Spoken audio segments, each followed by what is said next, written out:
Out of the sands of a desert island, new life emerges from the remnants of the dead. Birthplace to a race of ancient reptiles, its beaches are an inferno, too deadly to linger on, but where the only escape leads past the jaws of a monster. Tiger sharks await the tide of thousands of travelers weary from their ocean crossing. These Pacific green turtles make easy prey.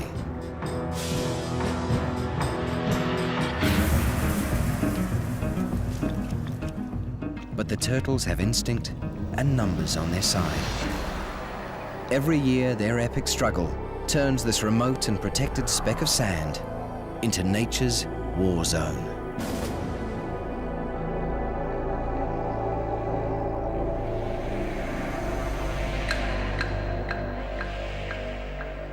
An island strewn with bleached bones makes an eerie cradle for new life. But more green turtles nest here than in any other place on Earth. And every year, it's as if their ancestors call them back. These Pacific green sea turtles are returning to a place that many of them haven't seen since they were born. For some, it's a migration of 2,500 kilometers, 1,500 miles, from their feeding grounds in the warm, shallow waters to the north and northeast of Australia. They may already have been traveling for over a year.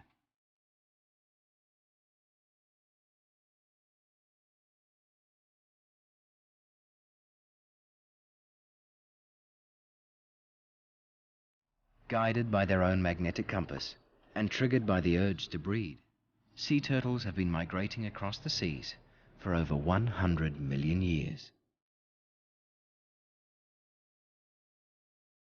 Along the way, males and females find each other and begin the process of courtship.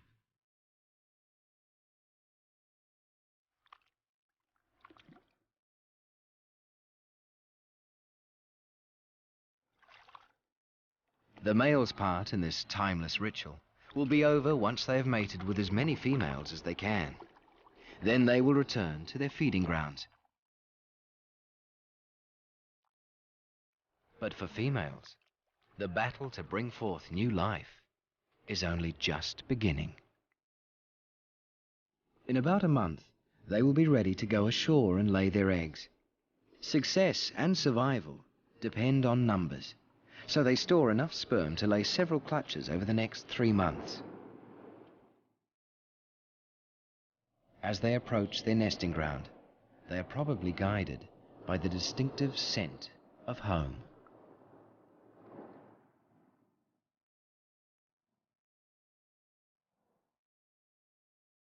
Their date with destiny brings them to a remote and protected island at the top of Australia's Great Barrier Reef. There sits a coral and sand cay called Rain Island. Why should this scrap of land attract more green turtles than any other place on Earth?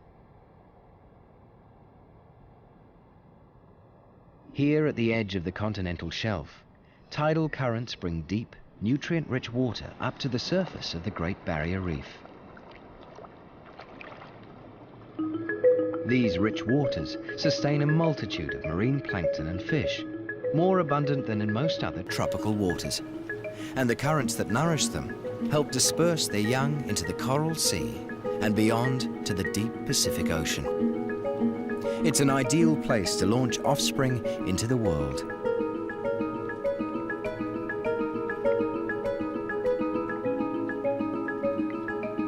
As surgeonfish dash together to spawn, the water is literally alive. But all this life attracts predators.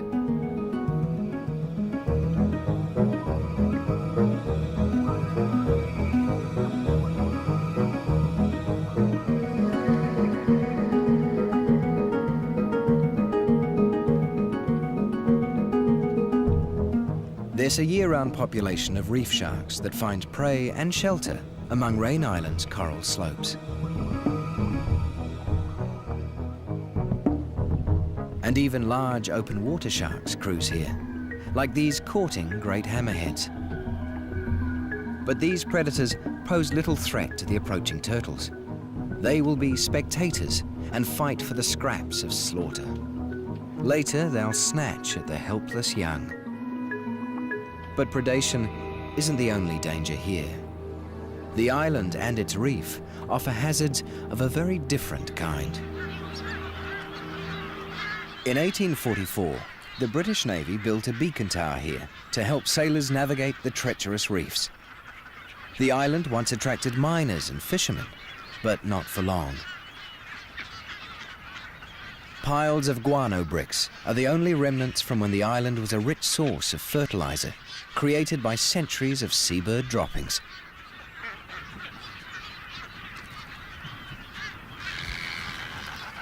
Today, Rain Island is one of the most significant seabird breeding sites along the entire Great Barrier Reef. Every year, thousands of boobies and frigates fight for living room in the island's barren central depression.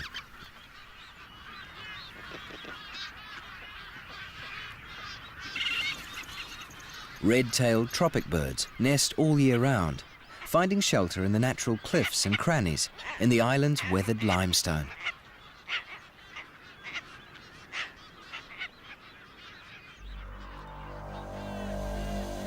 For unwary turtles, though, the same rocks are lethal traps, making the island their boneyard as well as their beacon.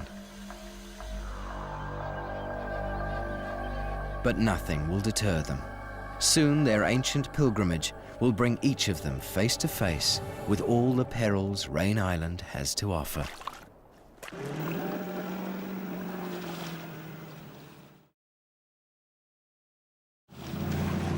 Ian Bell is a wildlife research officer with an interest in the turtles' breeding biology. You see the one? Just bring it around to the left.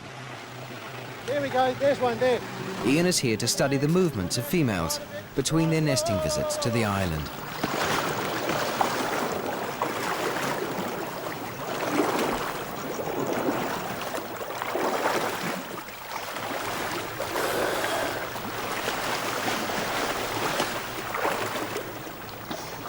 For now, there are just a handful of Rain's year-round residents, but the breeding females are on their way.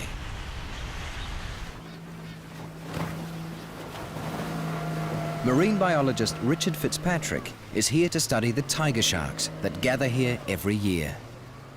Much of the ecology of tropical sharks remains a mystery, including their migration patterns.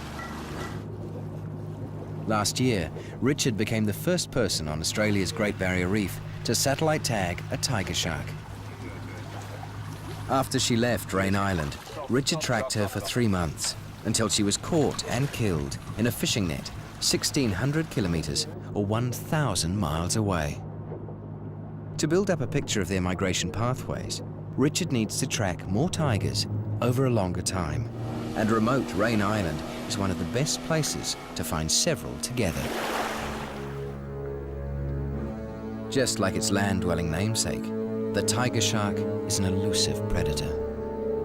Found throughout the world's tropical oceans, tiger sharks can travel as much as 80 kilometers, 50 miles in a day, stopping only to feed. Normally solitary and nomadic, one event that brings them together in numbers is the turtle nesting. And some females are arriving already. This mutilated turtle is probably the victim of an encounter with a tiger. More powerful than fear, the instinct to reproduce will drive them to their fate.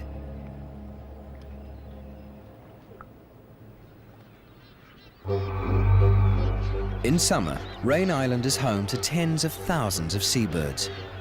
Every day, temperatures climb past 40 Celsius or 104 Fahrenheit. But birds have ways to cope. Feathers insulate them from the heat of the sun, and for extra cooling, adult boobies flutter their throats like panting dogs. Chicks must find other ways, seeking shade beneath the parent or amongst the vegetation. Without that shade, chicks resort to sleeping on their beaks and feet to make the most of any cooling breeze.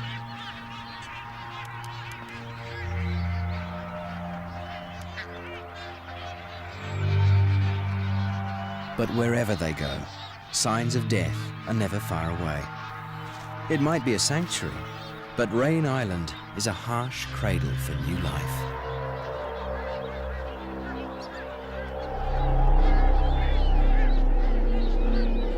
Adult birds face their own struggles. Frigate birds are the island's pirates, hovering above the beaches waiting to attack homecoming birds. Frigates either snatch food from them directly or tip them up in the air so that they crash land and throw up their catch.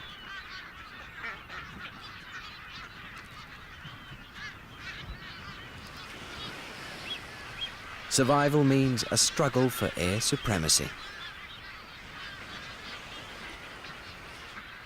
And as the day ends, another struggle is just beginning.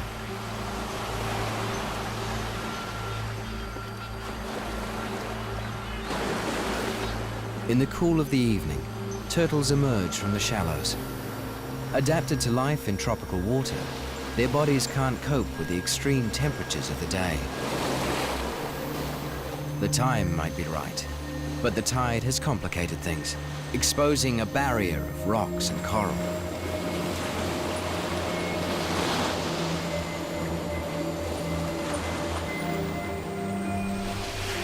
Turtles that pick their time and place more carefully can save precious energy.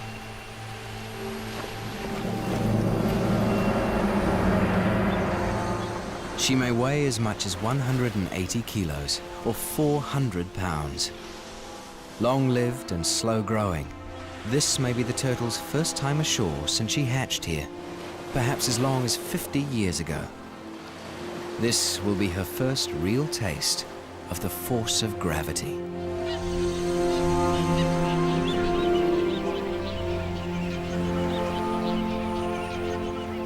It should take just 1 or 2 hours to dig a nest and lay a clutch of eggs. But females have been known to dig several times, taking all night to find just the right sand conditions to lay in. Too dry and the nest will collapse as she digs. Too wet and her eggs will be starved of oxygen.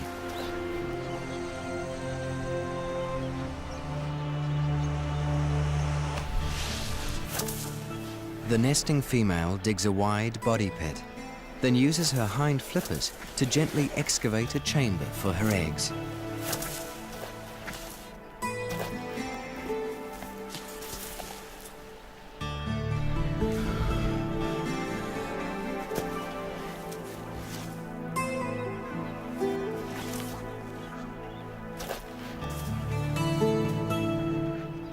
Only when she's satisfied with the chamber will she begin to lay.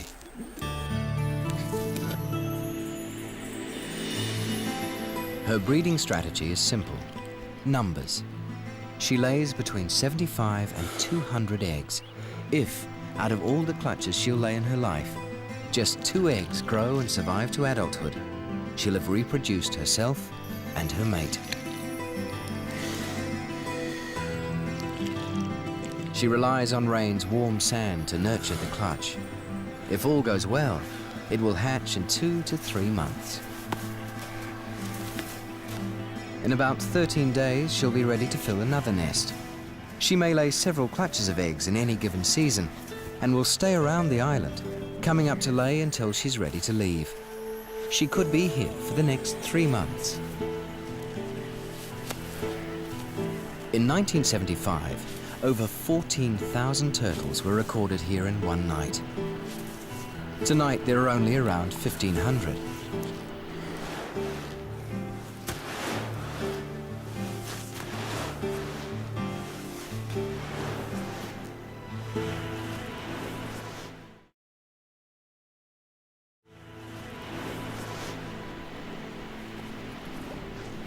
Most of what we know of the green turtle's breeding biology comes from studies of those brief visits ashore. The vast majority of their lives, the time spent in the water, goes largely unobserved. Ian Bell hopes to shed some light on that hidden portion of their life cycle. It may be several years before anyone sees them here again, but Ian measures and tags individuals so that their long-term growth rates can be determined. For a look at their movements while they are here, he also attaches a depth logger to their shells, along with an acoustic locator tag. The instruments will reveal the turtle's position in the water and make detailed recordings of her depth. Hopefully, he'll recover the data when she makes her next visit ashore. But a lot can happen in the next 13 days. Yeah. 1, 2, 3, go.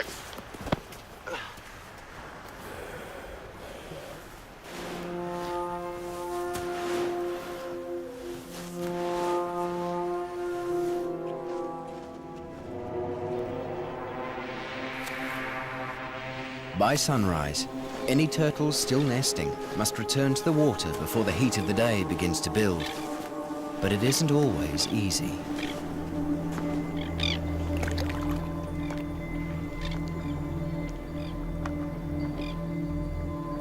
Low tide can turn the reef flats into an impenetrable barrier of rugged coral.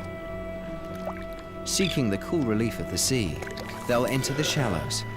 There they wait in their hundreds, like commuters, for the tide to come and carry them away.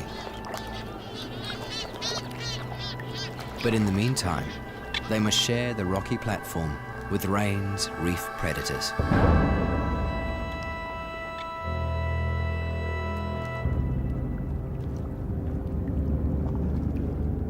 Reef sharks can easily negotiate these coral shallows. If they're lucky, they'll pick up the scent of a dead turtle. But they're not big enough to threaten a grown adult.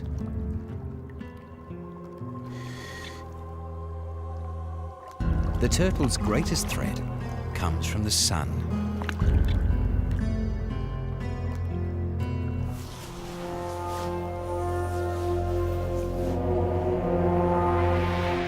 Turtles still on the island face escalating danger.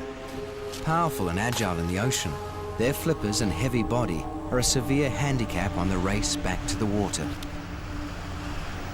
Their ability to navigate around obstacles is limited and progress is slow.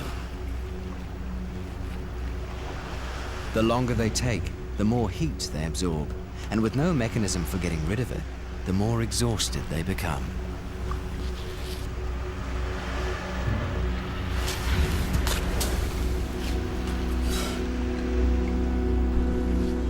The island's low cliffs, crevices, and sand become a natural assault course of deadly obstacles.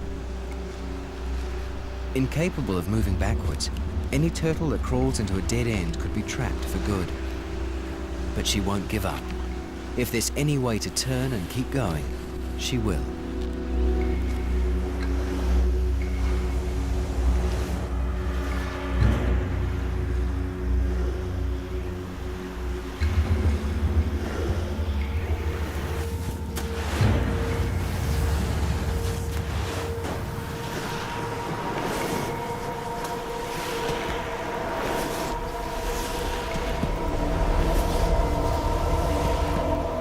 Even nesting pits become a series of traps that she has to cross before she can escape the hot sun.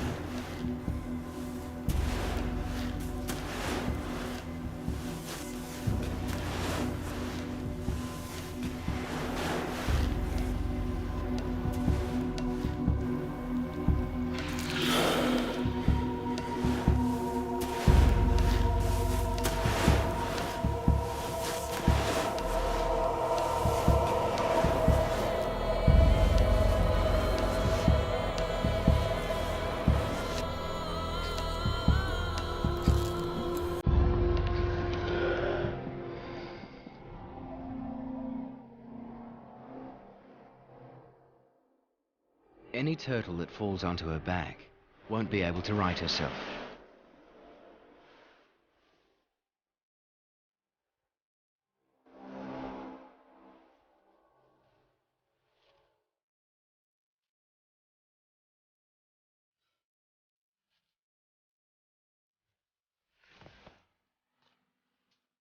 She is doomed.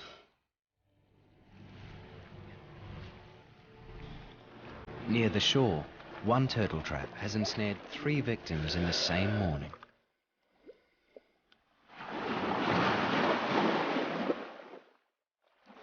Their fate now depends on the race between sun and tide.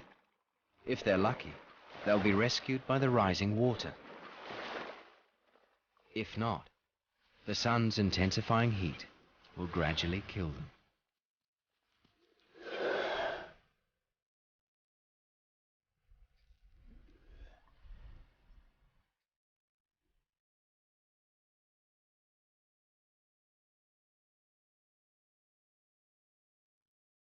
Death in the sand is slow and agonizing. Exhausted and unable to lose heat by sweating or panting, the turtle's brain and body will slowly shut down. There are no land predators to finish her off. She will literally cook in the sun. In the absence of larger scavengers, much smaller creatures must act as the turtle's undertakers. Bacteria feast on the inside, producing gases that bloat the body after just a day or two. Eventually, it will explode and dry out.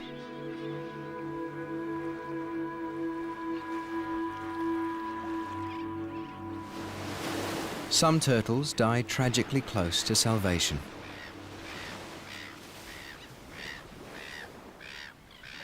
Tawny nurse sharks soon pick up the scent of rotting carcasses close to the waterline. If they're patient, the tide will bring them what they want.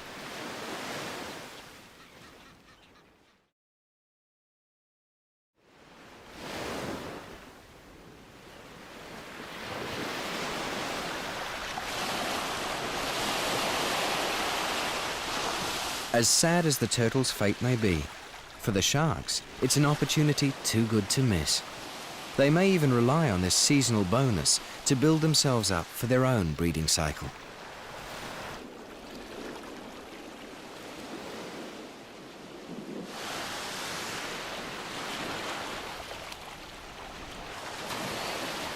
But local tawnies and reef sharks aren't the only ones to benefit. The same annual bonus is probably what attracts tiger sharks to the area.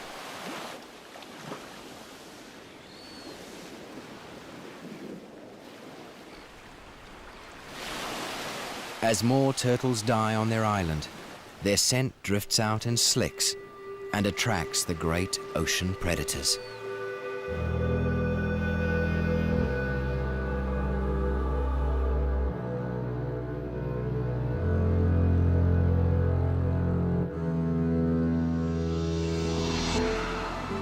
Any nesting turtle leaving the island at this time will need all her energy to find a place to rest and hide.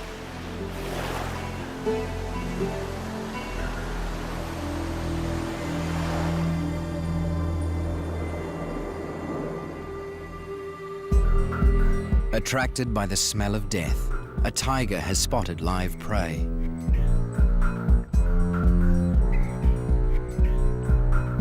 Despite the difficulties on land, turtles are highly maneuverable in the water, capable of bursts of up to 32 kilometers or 20 miles per hour.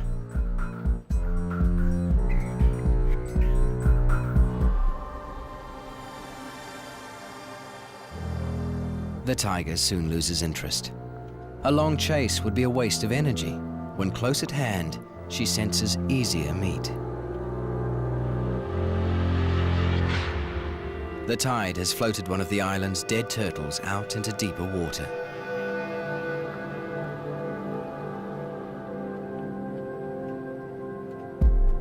Although it has excellent eyesight, the tiger's sense of smell can detect blood in the water from almost 2 kilometers, over a mile away. And the slick from a rotting turtle is impossible to miss. Tiger sharks are cautious and seldom attack immediately. It takes its time, making sure the prey can offer it no harm.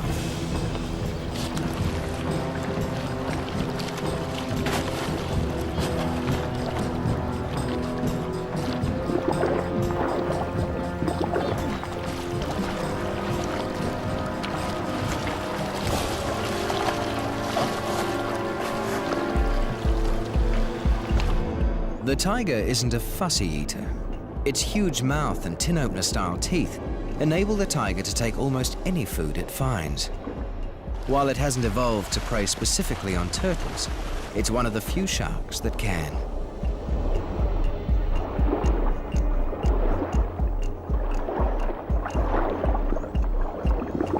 Opportunities like this are what bring these monsters back to Rain Island every summer. Or so Richard Fitzpatrick believes. To find out more, he and his team are preparing to catch a tiger by the tail. So far, only reef sharks are responding to the baited hook they have out. The plan is to hook and haul a mature shark up to the boat, so Richard can attach a tracking tag. But it takes more than bait. It takes patience.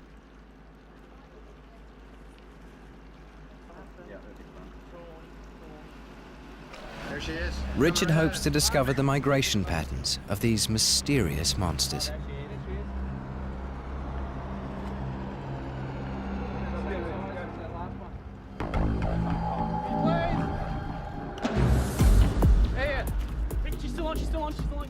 To do so, he must swim right up to one.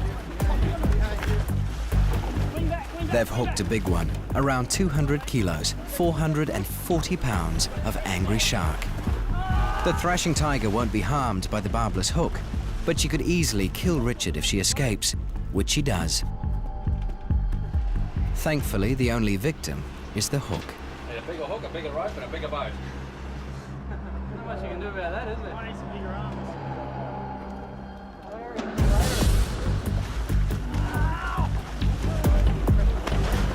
The next one is even bigger, 3.3 meters, nearly 11 feet of mature female. Once she's held at the back of the boat, Richard has to get close enough to tail rope her. Even though she's on the hook, her powerful tail could still break his bones. And roping her takes more than one attempt.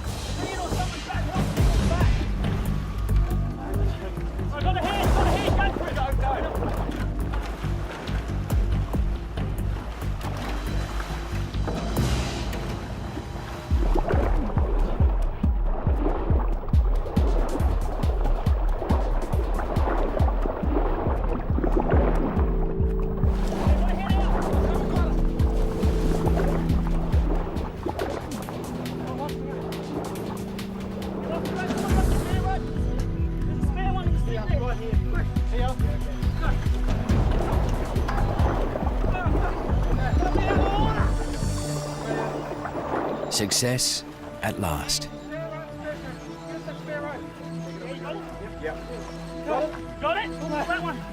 Once the shark is held by the tail and body roped, a strange thing happens.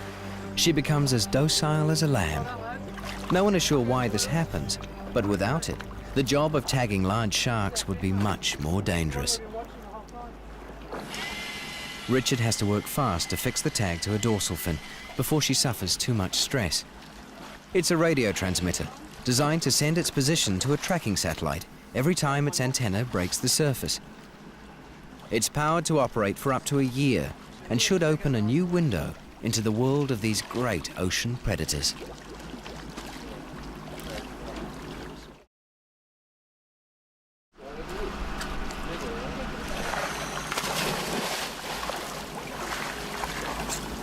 I'll just confirm that sat tag number 2. Yep. 37111. Yep, I think. Cool. She offers no resistance as Richard gently releases her. She's still a little groggy, so he'll swim alongside her to make sure she recovers from the ordeal. These sharks are a vital part of the reef ecosystem, but no one's sure if they're loyal to this area or merely passing through. Could overfishing elsewhere upset the balance of life here at Rain Island? We'll only know when we understand their migration patterns. For the purpose of the study, Richard names her Ripley and wishes her luck on her journeys. Now her movements are being observed from space. Will she stick around for the rest of the turtle nesting season? It's a good bet she will. With thousands of turtles homing in on nature's war zone, there's no shortage of food. It's just a matter of time before a live turtle feels the tiger's crunching bite. Death will be as savage underwater as it is lingering on land.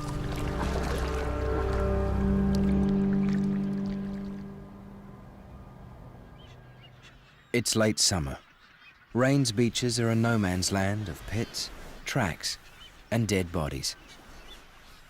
But nothing will stop the turtles, not even serious injury. It's unlikely that this turtle could have dug a good egg chamber with just one hind flipper. The missing limb also slows her progress across the sand and puts her at further risk from the baking sun.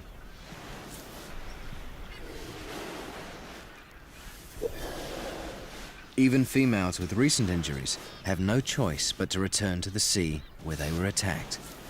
It may be full of predators, but the water is the only thing that will save them from the scorching heat.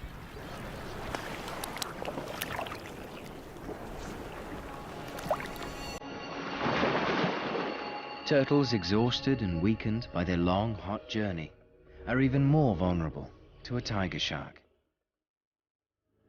For many of the reef's residents, safety lies in numbers or strategic alliances. Anemone fish and their eggs find refuge among masses of stinging tentacles that discourage predators. The goby is wary and ever vigilant. In return for accommodation, it provides its roommate, a blind goby shrimp, with a reliable early warning system.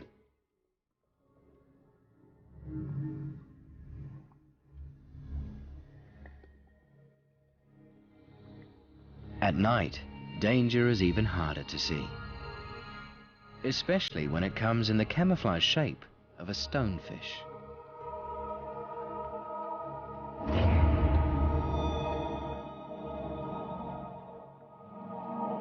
Or the disarming beauty of a stalking lionfish.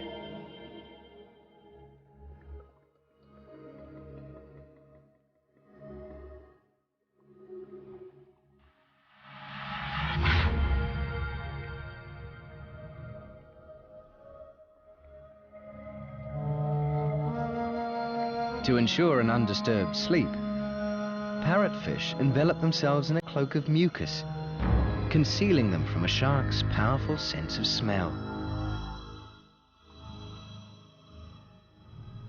Nesting turtles make their journeys to and from the beach during the hours of darkness, so this is when they're most at risk of attack.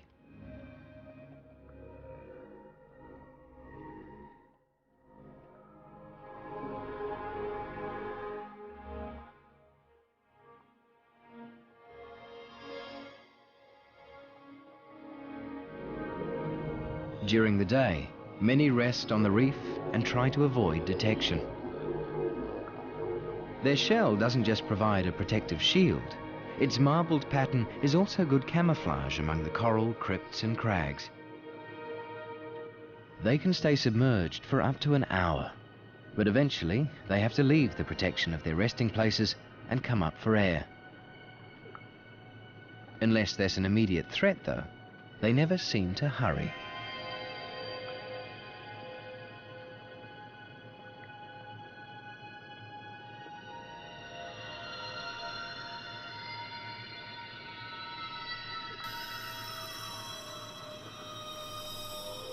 Researcher Ian Bell's turtle tags are yielding some early results. Females seem to stay around the reef between nesting visits. At night, they rest on the bottom for most of the time, but come into shallower water during the day. This may be a defensive strategy. It's over and about that direction there. Scientists believe tiger sharks spend their daylight hours in deeper water. But their sheer numbers also give the turtles some protection. If there are around 2,000 coming ashore every night, there could be at least 20,000 in the surrounding water.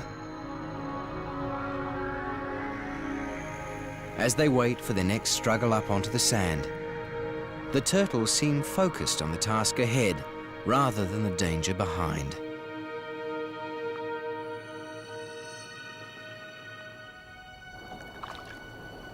It's the journey back from the island the next day that poses the greater threat. When tigers lie in wait for weary turtles.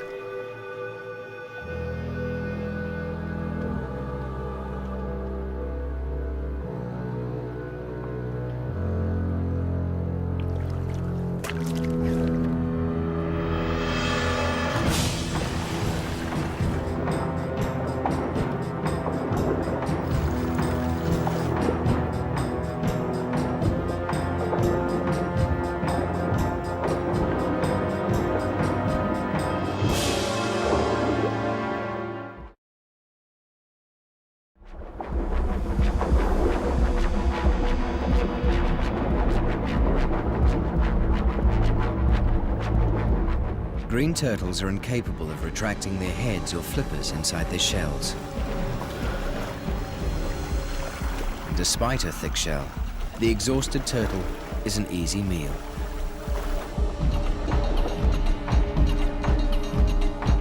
It may be ferocious, but death in the water comes no faster than on the beaches. The cautious tiger shark will take its time, circling and returning to its victim again and again.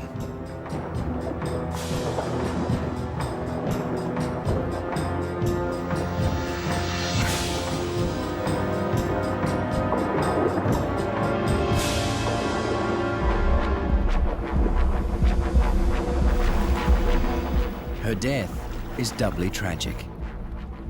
The tiger's attack has released her unlaid eggs. She hadn't dug a suitable nest.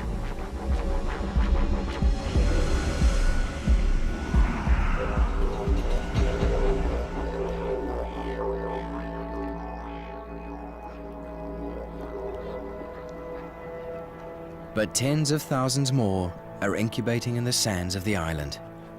They face their own day of reckoning.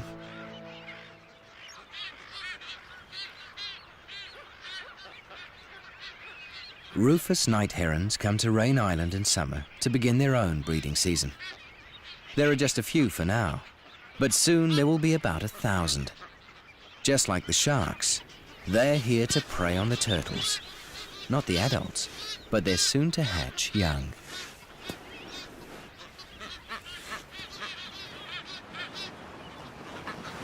Turtle nesting is reaching its peak. Nothing like the record of 14,500, but more than 2,000 coming up each night is still a staggering number.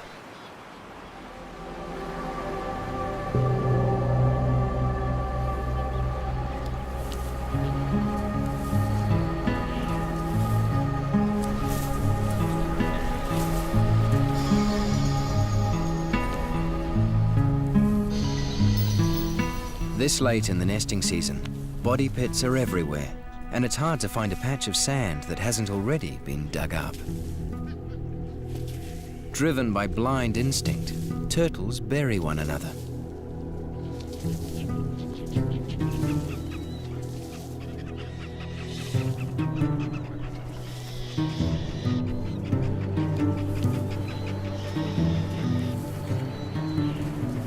And still more are coming.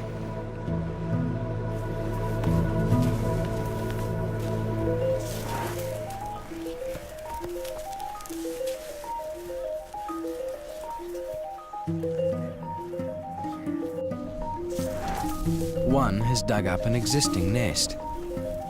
It may even be one of her own. For the uncovered hatchlings, this can be a mixed blessing.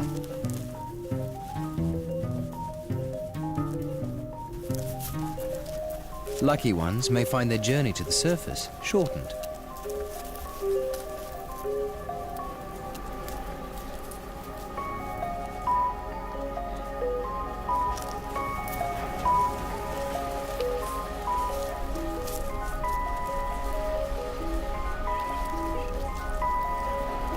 Less fortunate ones will be injured by lumbering females.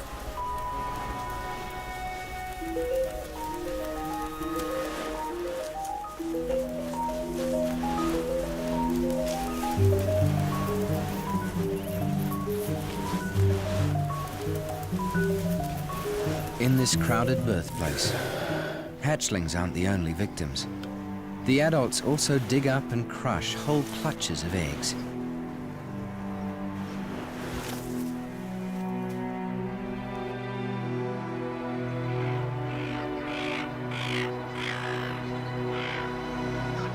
By morning, it's time for the adults to leave the beach again.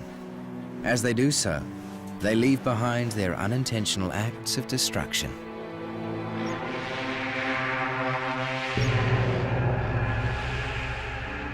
The sun will bake thousands of exposed eggs. That is, if the birds don't get to them first.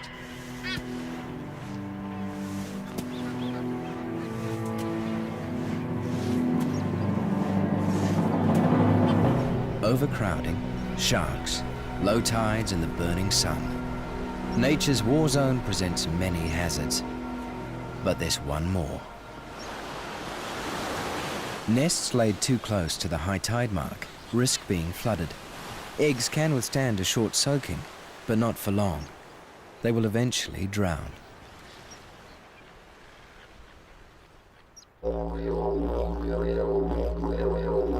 By late January, the wet season has arrived.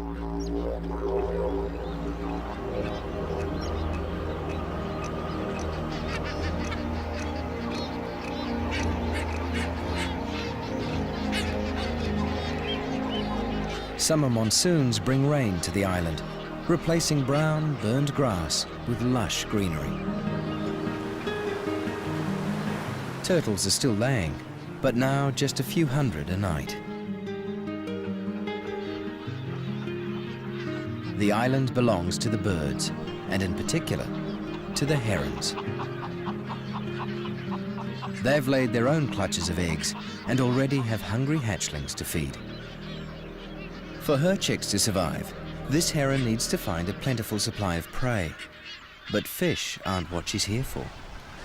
She's timed the arrival of her family with the emergence of the baby turtles.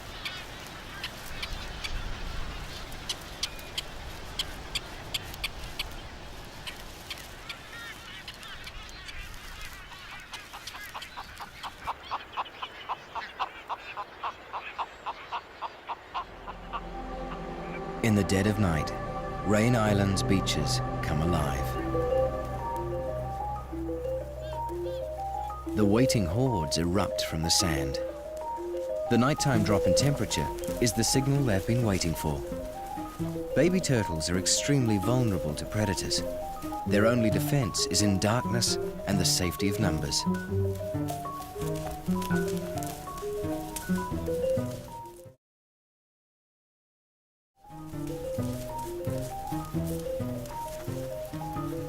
It can take a couple of days before they reach the surface. Amazingly, young turtles can dig their way up through more than 2 meters, 6 feet of sand. The remaining energy from the yolk sac will power them for about 90 hours, and then they'll have to begin feeding. Instinct tells them to head for the reflected light from the ocean. The hatchlings face the same obstacles as their parents, but their light weight means they can survive most falls, and they're able to right themselves if they fall on their backs.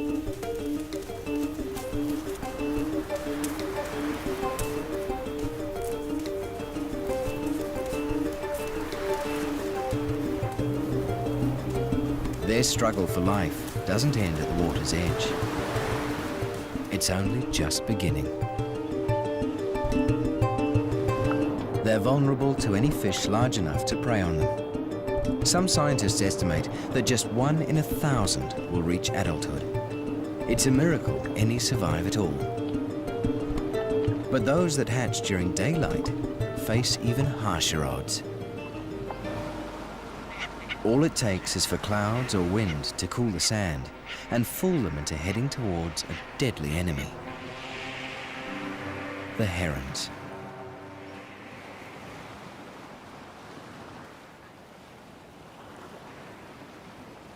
Every afternoon, they begin to gather on the shore in silent anticipation.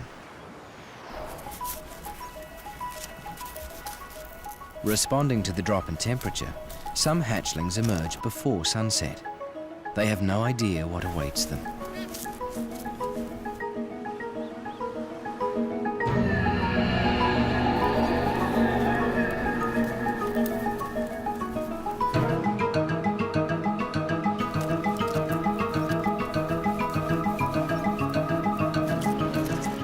hatchlings are easy pickings for the herons.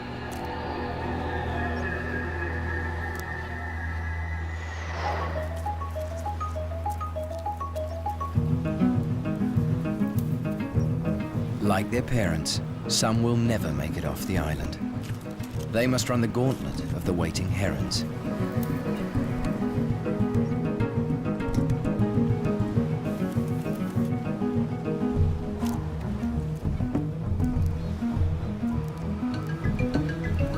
Attracted by movement, they flock to the site of an eruption in gangs.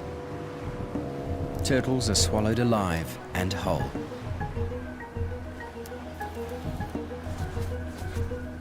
And once caught, escape is rarely possible. It may be a cruel fate, but the young turtles are a vital source of nourishment for the heron chicks. But while their parents are making the most of the unlucky turtles, baby herons face their own predators. Hungry gulls. Eggs or chicks left unattended are fair game.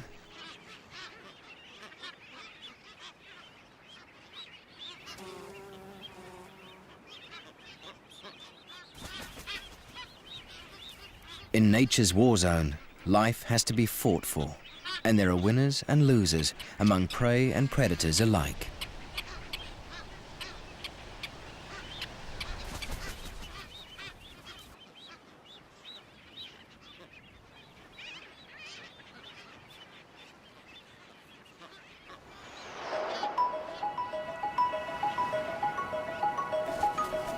It's a risk the parents must take. They'll gorge themselves on baby turtles until they can take no more.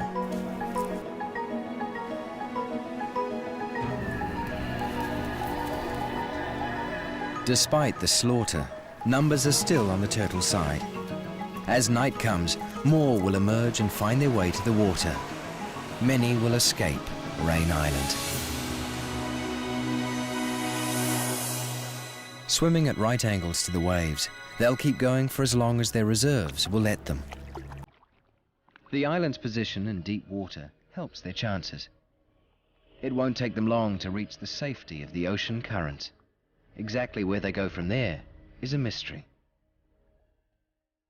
But in years to come, surviving females will always return. As for the tiger sharks, Richard Fitzpatrick has tagged 2 more. Hopefully the satellite tags will reveal their movements for many months. So far, they've shown that Ripley has stayed around the island for the whole of the nesting season.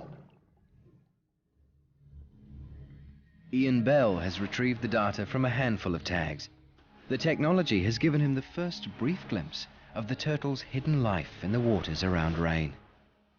But now it's time to leave. And so it is for the turtles.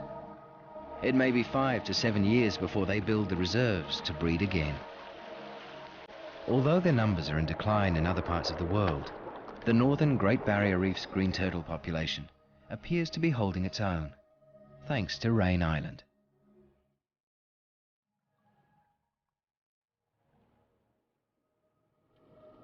In the world's last untamed places, the battle between predator and prey is waged in balance. While that balance remains undisturbed, the battle will define life itself. The generations will return. Nature's war zone will be waiting for them.